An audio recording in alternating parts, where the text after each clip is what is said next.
Hi guys, welcome back to our channel.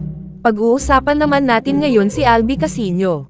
Kilala si Alby Casino sa kanyang husay sa pag-arte na nagpamalas na nagsimula pa lamang siya sa industriya bilang isang batang artista.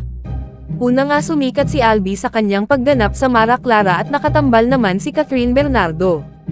Sumikat din ang pangalan ni Alby nung napasama siya sa teleserye ni Nadine at James sa On the Wings of Love bilang Jigs. Isa nga si Alby sa kontrobersyal na aktor ng bansa lalo na nung sinabi ni Andy Eigenman na siya daw umano ang ama ng dinadala niyang anak. Ngunit mali pa nga ang ilang taon ay na-reveal din na hindi si Alby ang ama ng anak ni Andy kung hindi si Jake Ejercito. After nga ng controversy nila ni Andy ay naghiwalay na sila ng landas at pareho naman na sunod-sunod ang kanilang mga naging projects. Naungkat nga uli ang isyu nila nung sumali si Alby sa PBB at inonsolto ni Alby si Andy dahil sa kanyang pagiging mataba. Sabi din ni Alby na hindi daw nagsorry si Andy sa kanya dahil sa pagsisinungaling niya na siya ang ama.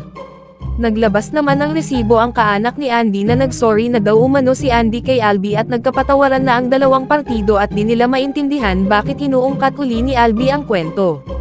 Ngayon naman may bagong project si Alby at kasama siya sa bagong show nila Donnie at Belle na ang title ay Can't Buy Me Love. Sa bagong interview nga ni Alby natanong na naman ang binata tungkol kay Andy at ang sabi ng binata, "I don't mean to say it like this, pero wala talaga kong pakialam eh.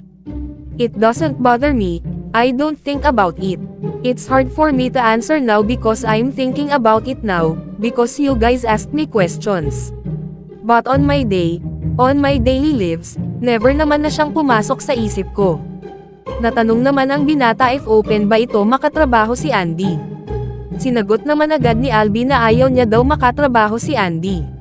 "Yun, hindi. I can go on the rest of my life without having to deal with that." Mapapanood nyo nga si Alby sa teleserye na Can't Buy Me Love at sana ay panoorin natin ito. So ano say ninyo dito guys? Comment your thoughts below and don't forget to subscribe to our channel.